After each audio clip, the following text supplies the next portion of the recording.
Good morning student. हम जो chapter start कर रहे हैं चैप्टर फर्स्ट 12th क्लास के अंदर जो हम फर्स्ट बुक स्टार्ट कर रहे हैं वो है डबल एंट्री बुक कीपिंग, और इसका जो फर्स्ट चैप्टर है वो है accounting for not for profit organization. यानी हमारा जो चैप्टर फर्स्ट हुआ वो है financial statement of not for profit organization. हमें अकाउंट्स के अंदर दो टाइप के ऑर्गेनाइजेशन होते हैं, एक होता है प्रॉफिट ऑर्गेनाइजेशन और सेकंड होता है not for profit organization. Profit organization जिनका ऑब्जेक्ट केवल प्रॉफिट अर्न करना था, वो सारे ऑर्गेनाइजेशन प्रॉफिट ऑर्गेनाइजेशन के अंदर आते हैं, जिसके अंदर बिजनेस भी होता है, जहां पे परचेस और सेलिंग का काम होता है, जहां केवल प्रॉफिट अर्न करने के लिए वर्क है, वो सारा ऑर्गेनाइजेशन प्रॉफिट ऑर्गेनाइजेशन होते हैं।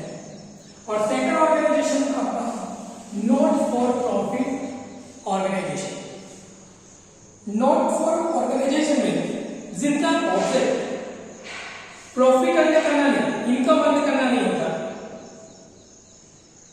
बट वो सर्विस प्रोवाइड करने के लिए जिनका मेन ऑब्जेक्ट इनकम अर्न करना नहीं बल्कि सर्विस प्रोवाइड करना या एंटरटेनमेंट करना,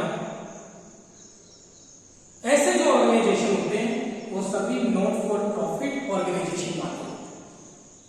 नॉट फॉर प्रॉफिट ऑर्गेनाइजेशन के अंदर स्कूल, हॉस्पिटल्स, कोई भी चैरिटेबल ट्रस्ट, ये सभी चीजें इसके अंदर इंक्लूड कर दी जाती है। इसमें कुछ प्रोफेशनल पर्सन भी नॉट फॉर प्रॉफिट ऑर्गेनाइजेशन में ही इंक्लूड किए गए, जैसे doctor, engineer, chartered accountant, lawyers, solicitors, teacher, क्योंकि इनका ऑब्जेक्टिव कोई प्रॉफिट करना नहीं होता, ये किसी आइटम को सेल या परचेस नहीं करते, बल्कि इन्होंने जो नॉलेज अर्न किया है उससे सामने वाले पर्सन को हेल्प करना, सर्विस प्रोवाइड कराना, इसलिए इन्हें भी यहां पर हम नॉन प्रॉफिट पर्सन या नॉन प्रॉफिट ऑर्गेनाइजेशन के रूप में ले सकते हैं। नॉन प्रॉफिट ऑर्गेनाइजेशन हमारे अकाउंट को कैसे मेंटेन करती है, हम उसकी बात करें। नॉट हमारे दो ऑर्गेनाइजेशन पढ़े हैं, एक प्रॉफिट ऑर्गेनाइजेशन और एक नॉट फॉर प्रॉफिट ऑर्गेनाइजेशन।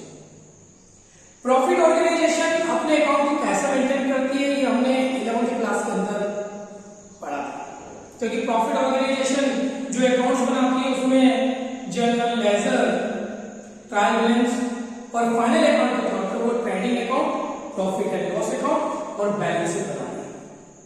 लेकिन जो नॉट फॉर प्रॉफिट ऑर्गेनाइजेशन होते हैं, इनके जितने भी ट्रांजैक्शन होते हैं मैक्सिमम हमेशा कैश में ही होते हैं, इसलिए ये ऑर्गेनाइजेशन अपने अकाउंट को मेंटेन करने के लिए कैश सिस्टम का यूज करती है। इसमें टोटल कैश ट्रांजैक्शन को ही रिकॉर्ड किया जाता है, और अगर कोई यदि कोई क्रेडिट में हो भी जाए तो उसे सबसे पहले हम मेमोरेंडम बुक में लिख देते हैं, और जैसे वो अमाउंट कैश होता है उसकी एंट्री भी कैश बुक में हो जाती है। इस प्रकार के organization, non for profit organization, अपने अकाउंट के अंदर अकाउंट को मेंटेन करने के लिए जो अकाउंट बनाते हैं उसमें फर्स्ट अकाउंट बनता है इनका receipts and payments account.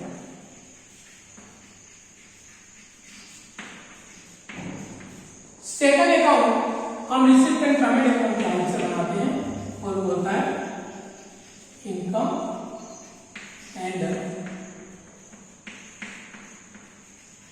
Expenditure account. और थर्ड नंबर पे हम बताते हैं बैलेंस शीट।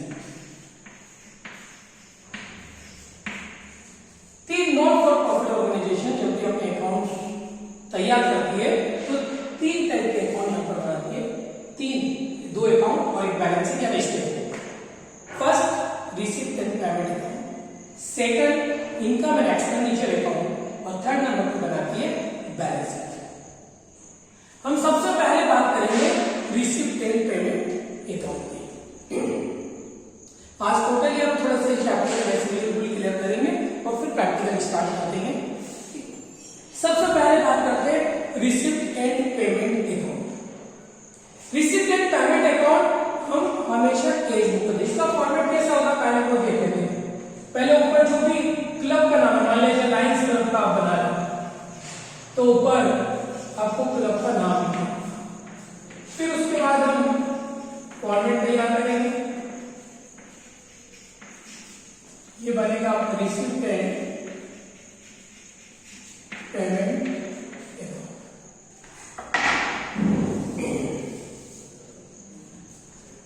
फिर डेट लिखने टाइम करेंगे for the year ending,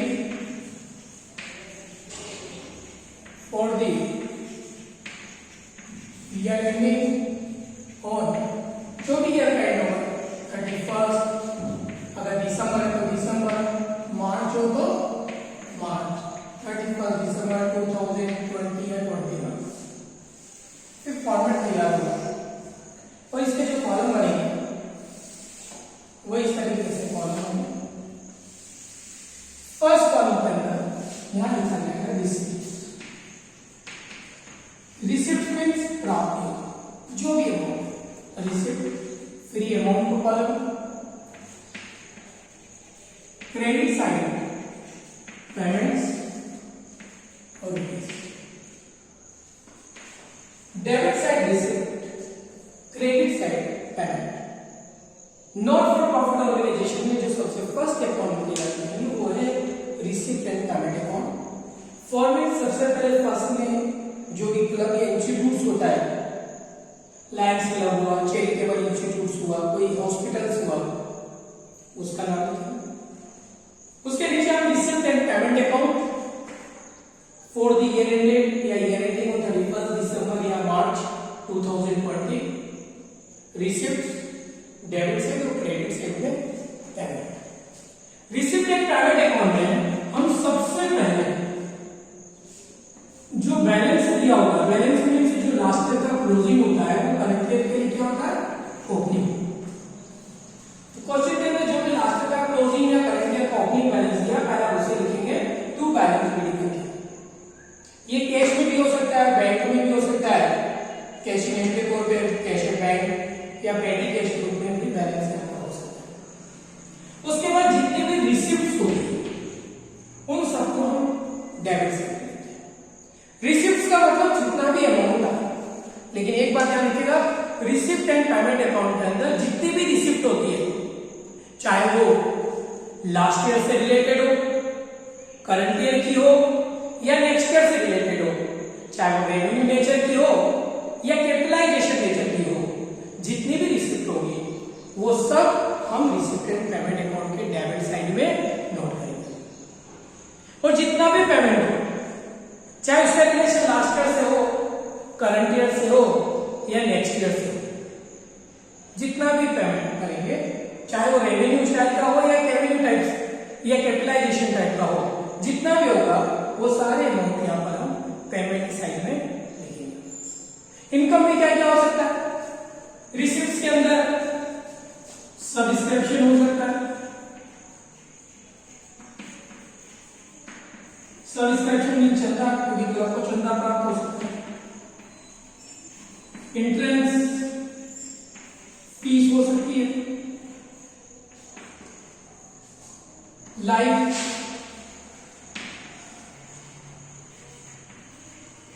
membership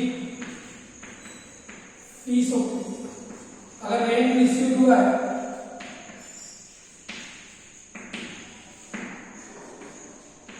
and to other receipts,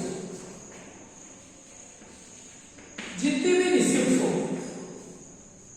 चाहे वो कैपिटलाइजेशन के नेचर की हो या रेवेन्यू नेचर की हो, जितनी भी रिसिप्ट होगी, चाहे वो लास्ट ईयर से रिलेटेड हो, करंट ईयर से हो या नेक्स्ट ईयर से, और रिसिप्ट साइड, और जितना भी हम पेमेंट करेंगे वो सब क्रेडिट साइड बनेगा। जैसे हमने रेंट पे पेड हमने लास्ट ईयर का भी पेड किया वो भी आएगा, करंट ईयर का पेड किया है तो उसे भी।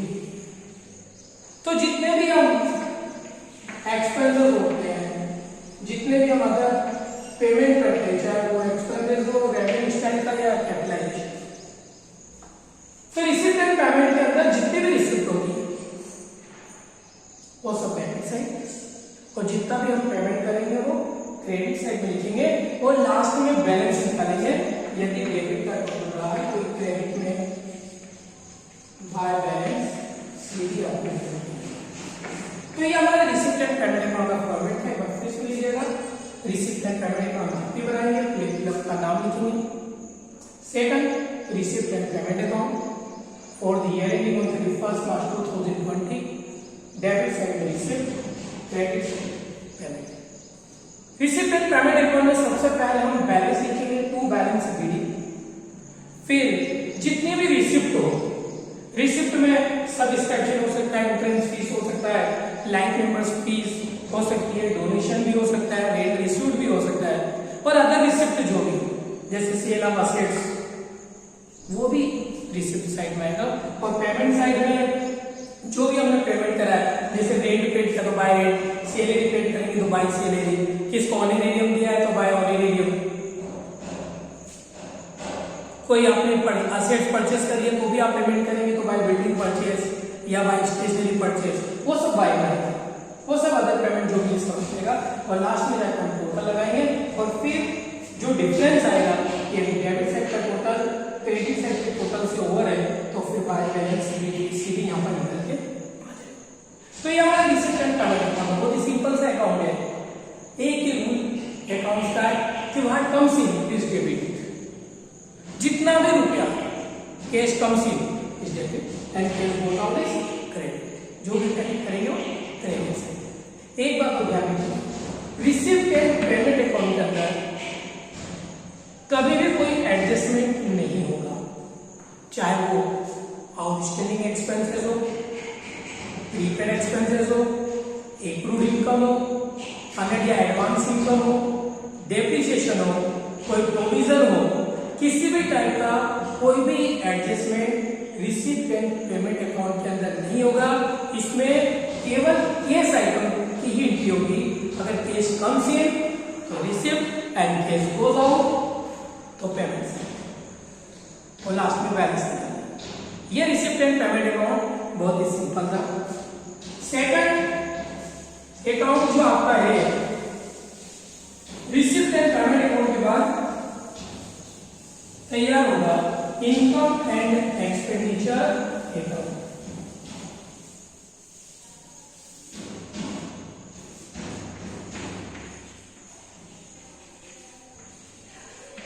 Income and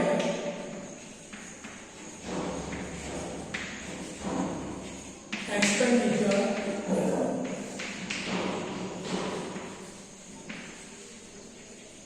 for the year ending on 31st March 2020।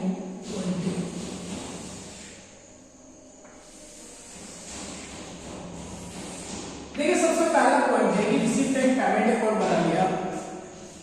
Receipt and payment account से हमें ये चीज क्लियर होगी कि हमारे पास कितना अमाउंट आया है और कितना गया है, लेकिन उससे ये क्लियर नहीं होता है कि उस क्लब की या ऑर्गेनाइजेशन की इनकम क्या है, एक्सपेंडिचर क्या है, कितना उसको सरप्लस हुआ है, कितना डिफिसिट हुआ है, कितनी बचत हुई, कितना घट हुआ, ये चीज क्लियर नहीं होती।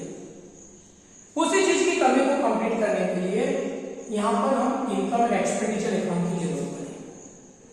इनकम एंड एक्सपेंडिचर अकाउंट से हमें इस क्लब की सरप्लस या डिफिसिट के बारे में क्लियरिफिकेशन होगा।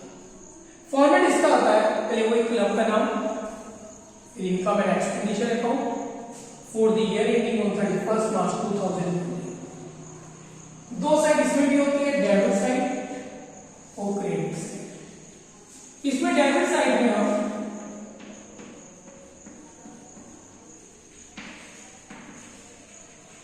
एक्सपेंडिचर और क्रेडिट साइड में होगी इनकम।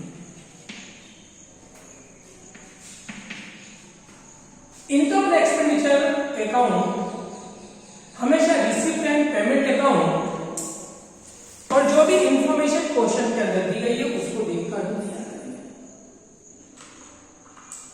इनकम एक्सपेंडिचर अकाउंट हमेशा रिसिप्ट एंड पेमेंट अकाउंट को देखकर बनाना। रिसिप्ट एंड पेमेंट अकाउंट के अंदर जब हम इनकम की साइड में रिकॉर्डिंग करनी है तो उस कंडीशन में हम रिसिप्ट एंड पेमेंट अकाउंट का receipt side receipt and payment account के अंदर जो ओपनिंग बैलेंस दिया हुआ रिसिप्ट साइड में और क्लोजिंग बैलेंस है उसको कभी भी इनकम एक्सपेंडिचर अकाउंट में नोट नहीं किया जाएगा, रिकॉर्ड नहीं किया जाएगा। रिसिप्ट एंड पेमेंट अकाउंट में जितने भी कैपिटलाइजेशन वाला आइटम है उससे भी हम इनकम एंड एक्सपेंडिचर अकाउंट में नहीं लेंगे। रिसिप्ट एंड पेमेंट अकाउंट के अंदर जितने भी रेवेन्यू आइटम है केवल वही इनकम एंड एक्सपेंडिचर अकाउंट के अंदर नोट किए जाएंगे। एक बात और ध्यान रखिए, रिसिप्ट एंड पेमेंट अकाउंट में तो हमने last year, next year, current year जिससे भी रिलेटेड था सबको रिकॉर्ड किया, लेकिन इनकम एंड एक्सपेंडिचर अकाउंट के अंदर हम केवल करंट ईयर से रिलेटेड आइटम को ही इसके अंदर लेंगे। अगर रिसिप्ट एंड पेमेंट अकाउंट में कोई लास्ट ईयर का भी है, करंट ईयर का भी है, नेक्स्ट ईयर का भी है, तो रिसिप्ट एंड पेमेंट अकाउंट में तो तीन आया था, लेकिन इनकम एक्सपेंडिचर अकाउंट में जो करंट ईयर का है केवल उससे ही हम नोट करेंगे। अगर कोई लास्ट ईयर का या नेक्स्ट ईयर का कोई उस आइटम में इंक्लूड है तो हम उसको हटा देंगे। और इनकम एक्सपेंड हमने रिसिप्ट एंड पेमेंट अकाउंट के अंदर कोई भी एडजस्टमेंट नहीं किया था, किसी का भी एडजस्टमेंट को एडजस्ट नहीं किया, लेकिन इनकम एक्सपेंडिचर अकाउंट के अंदर हम एडजस्टमेंट को एडजस्ट करेंगे। मान लीजिए कोई इनकम होती है हमारी, जैसे बाय सब्सक्रिप्शन। अब सब्सक्रिप्शन अगर है और उसमें अगर लास्ट ईयर का आउटस्टैंडिंग है तो हम लास्ट ईयर का आउटस्टैंडिंग को क्या करते हैं, माइनस। अगर करंट ईयर का आउटस्टैंडिंग है तो करंट ईयर से रिलेटेड इसमें प्लस हो जाएगा। लास्ट ईयर का जो एडवांस होता है, क्योंकि लास्ट ईयर में किसका एडवांस आया, करंट ईयर का, इसलिए वो करंट ईयर से रिलेटेड वो प्लस होगा। और अगर करंट ईयर का एडवांस है तो हम उसे क्या कर देंगे, माइनस, क्योंकि जो करंट ईयर में एडवांस आया वो करंट ईयर से रिलेटेड नहीं है, वो नेक्स्ट ईयर से, क्योंकि करंट ईयर में एडवांस कौन सा आएगा, नेक्स्ट ईयर। तो यहाँ पे हमें इस बात को ध्यान रखना पड़ेगा, एक बार फिर से सुन लीजिएगा, जब भी इनकम एक्सपेंडिचर अकाउंट तैयार करेंगे, इनकम एक्सपेंडिचर अकाउंट हमेशा रिसिप्ट एंड पेमेंट अकाउंट को देखकर ही बनाएंगे। रिसिप्ट एंड पेमेंट अकाउंट का जो ओपनिंग बैलेंस और क्लोजिंग बैलेंस है उसे हम इनकम एक्सपेंडिचर अकाउंट में नहीं रिकॉर्ड करेंगे। रिसिप्ट एंड पेमेंट अकाउंट के अंदर जितने भी कैपिटलाइजेशन वाला आइटम है, ये चीज क्लियर होना चाहिए कि कैपिटलाइजेशन और रेवेन्यू आइटम क्या होता है, ये लोन के अंदर हमें पढ़ा है। कैपिटलाइजेशन आइटम, कैपिटलाइजेशन का मतलब जो बिजनेस के अंदर बार बार नहीं होती, जैसे कैपिटलाइजेशन इनकम, तो जो इनकम हमें बार बार रिसीव नहीं होती बल्कि ईयर में, पूरे ईयर में एक बार या दो बार ही रिसीव हो, ऐसे आइटम यहाँ पे कैपिटलाइजेशन, और जो डायरेक्ट ऐसे आइटम डायरेक्ट बैलेंस शीट के अंदर चले जाते हैं। और जो रेवेन्यू होते हैं, रेवेन्यू इनकम होती है, जो हमें बार बार होने वाली इनकम होती है, वो रेवेन्यू इनकम होती है। तो कैपिटलाइजेशन और रेवेन्यू से, कैपिटलाइजेशन का मतलब जो आइटम सीधे बैलेंस शीट के अंदर जाए वो सारे कैपिटलाइजेशन वाला आइटम है, और रेवेन्यू इनकम जितनी भी होती है, रेवेन्यू इनकम एंड एक्सपेंडिचर, जिसको प्रॉफिट या लॉस के बारे में। तो इनकम एक्सपेंडिचर अकाउंट के अंदर हम केवल रेवेन्यू आइटम को ही लिखेंगे, कैपिटलाइजेशन वाला कोई आइटम इसके अंदर नहीं होगा। इनकम एक्सपेंडिचर अकाउंट के अंदर हम केवल करंट ईयर से रिलेटेड आइटमों को ही नोट करेंगे, इसके अलावा नहीं। तो कोई लास्ट ईयर का या नेक्स्ट ईयर का है तो उसको अपन यहां से हटा देंगे। और लास्ट में जाके यदि इनकम ज्यादा और एक्सपेंडिचर कम होगा तो हमें सरप्लस होगी, बचत होगी, यानी टू सरप्लस ऑफ इनकम और एक्सपेंडिचर। और अगर एक्सपेंडिचर और इनकम से तो फिर डिफिसिट हो जाएगा, यानी घाटा हो जाएगा। अब इनकम एक्सपेंडिचर अकाउंट के अंदर जो इनकम के साइड के अंदर कुछ आइटम्स होते हैं उनको थोड़ा सा क्लियर कर रहा हूं। सबसे पहले हम बात करते हैं एंट्री फीस। एंट्री फीस या एडमिशन फीस या एंट्रेंस फीस, यह भी क्लब की इनकम होती है, क्योंकि जब कोई मेंबर क्लब के पास मेंबर बनने आता है तो मेंबरशिप फीस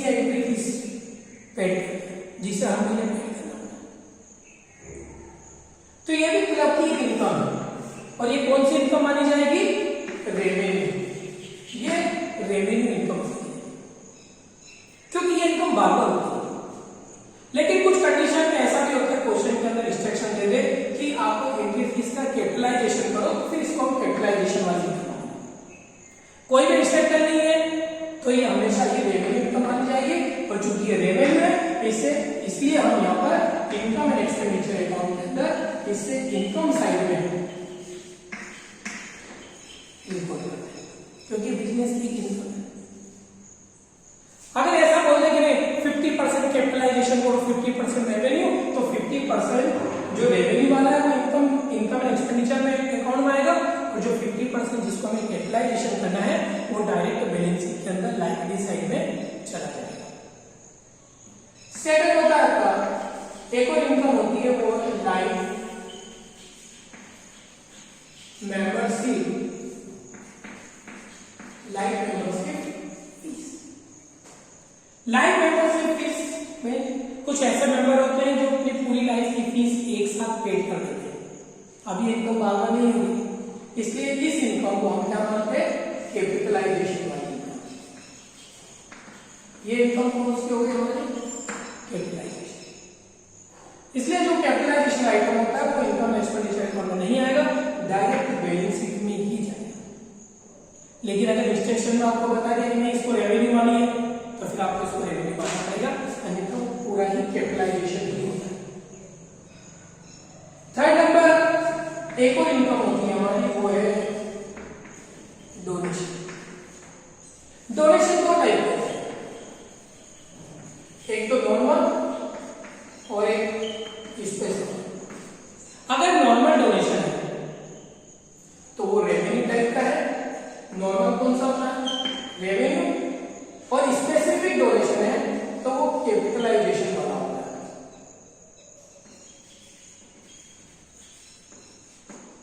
तो डोनेशन दो टाइप के होता है, एक नॉर्मल डोनेशन और एक स्पेसिफिक। नॉर्मल डोनेशन मतलब जहां डोनेशन दिया है लेकिन ये नहीं पता रखा आपने किस चीज के लिए डोनेशन दिया, नॉर्मल मतलब आप उसका यूज कहीं नहीं कर सकते, तो ऐसा डोनेशन नॉर्मल डोनेशन होता है, और वो रेवेन्यू टाइप का होता है, इसलिए उसको इनकम एंड एक्सपेंडिचर अकाउंट के अंदर इनकम की साइड में यहां पर लिखते हैं।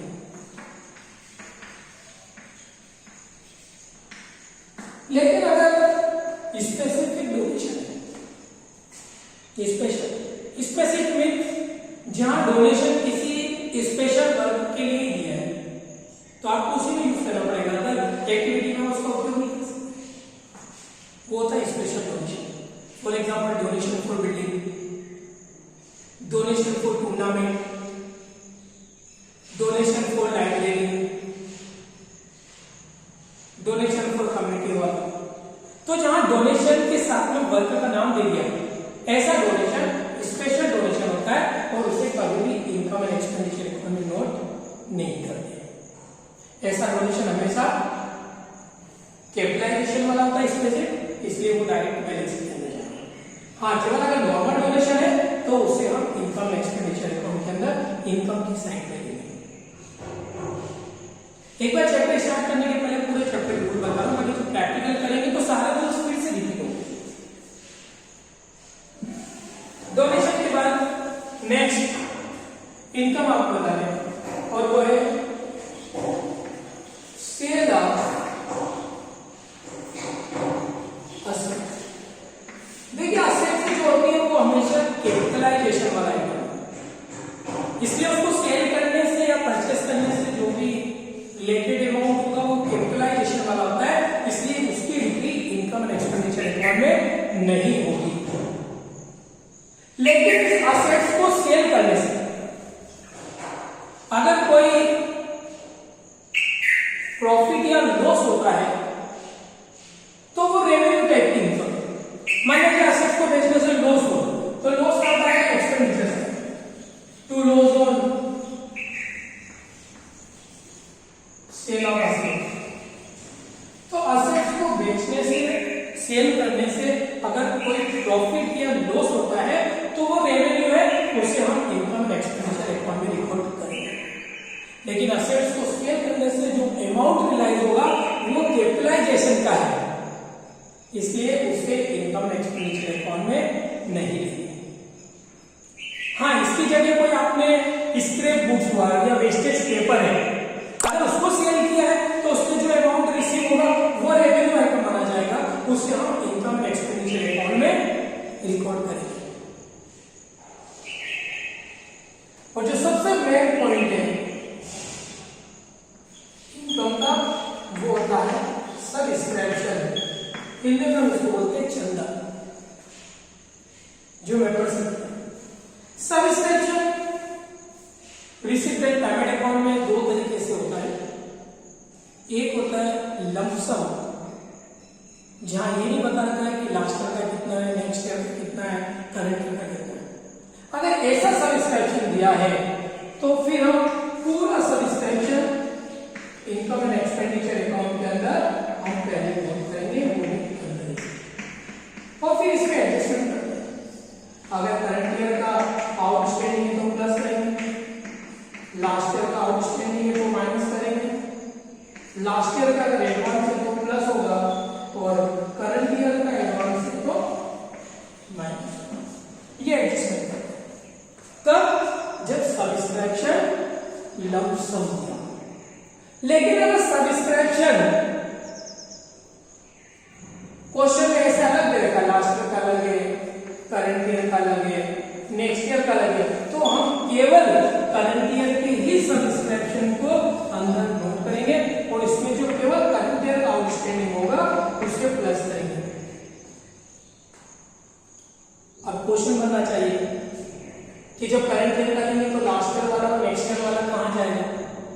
जब रिसिप्ट एंड पेमेंट अकाउंट में ऐसे अलग अलग दे रखा है, लास्ट ईयर का अलग है, करंट ईयर का अलग है, नेक्स्ट ईयर का है, तो जो लास्ट ईयर वाला होता है वो लास्ट ईयर की बैलेंस शीट में जाएगा, कहां जाएगा, लास्ट ईयर, और जो नेक्स्ट ईयर वाला होगा वो करंट ईयर की बैलेंस शीट में जाएगा, उसे हम इनकम एक्सपेंडिचर अकाउंट में नहीं नोट करेंगे।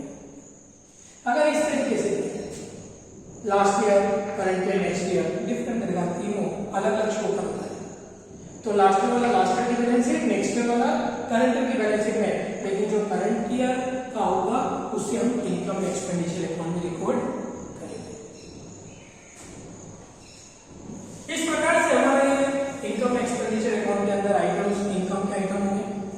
एक्सपेंडिचर के अंदर हम जो भी करंट ईयर का एक्सपेंडिचर होगा, सैलरी हुआ, रेंट हुआ, मैन्युफैक्चरिंग एक्सपेंसेस, बहुत सारे एक्सपेंसेस होते हैं जो प्रॉफिट एंड लॉस अकाउंट के डेबिट में आते हैं, सेम वैसे के वैसे एक्सपेंडिचर यहाँ पे होते हैं, लेकिन केवल करंट ईयर से रिलेटेड। और इसमें हमको एडजस्टमेंट करना है, outstanding, prepaid, accrued, unearned, depreciation, provision for bad debts, ये सारे एडजस्टमेंट इनकम एक्सपेंडिचर अकाउंट में होते हैं। एक प्रकार से देखा जाए तो हमने जो अकाउंट में प्रॉफिट एंड लॉस अकाउंट पढ़ा है वो सेम ऐसे रहता है।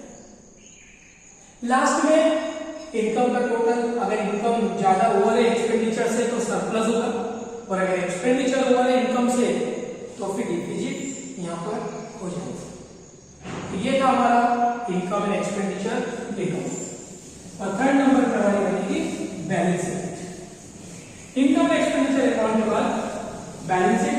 बैलेंस शीट हमने वैसे बनाएंगे जैसा हमने 11th के अंदर पढ़ा था। और बैलेंस शीट कैसी होती है, बैलेंस शीट का फॉर्मेट वही है,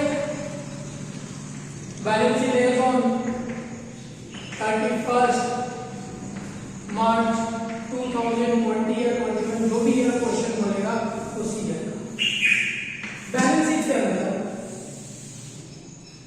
बैलेंस शीट में डेबिट क्रेडिट है क्योंकि स्टेटमेंट है, तो इस साइड आप लिखेंगे लायबिलिटीज और फिर होगा असेट्स। लाइबिलिटीज में क्या क्या मटेरियल होते हैं, लाइबिलिटीज में हो सकता है हमारा bank loan, bank overdraft, bank और bank loan, bills payable,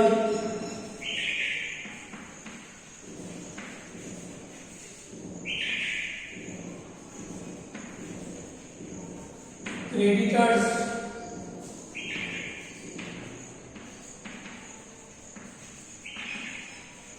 outstanding expenses,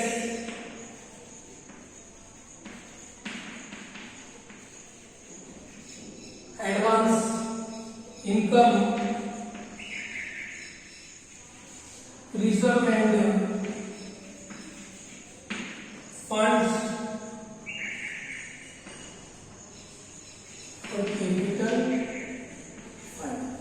capital fund अंदर ही है, अगर इसमें हम सरप्लस होगा तो प्लस करेंगे और डिफिसिट यानी घाटा होगा तो हम उससे माइनस करेंगे।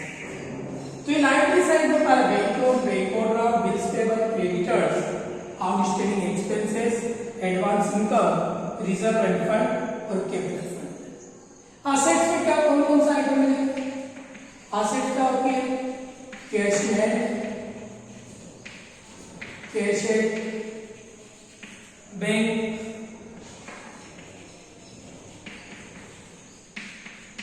डिपॉजिट या अदर डिपॉजिट दोनों आ सकता है।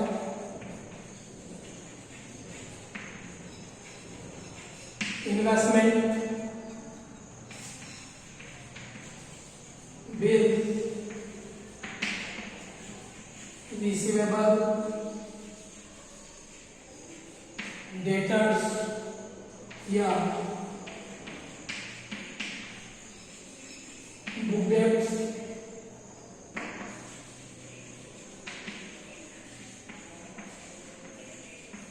Closing stock,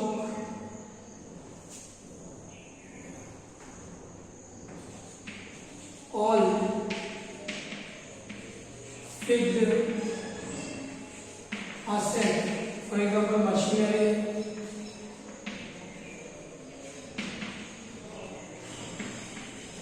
building, other holdings,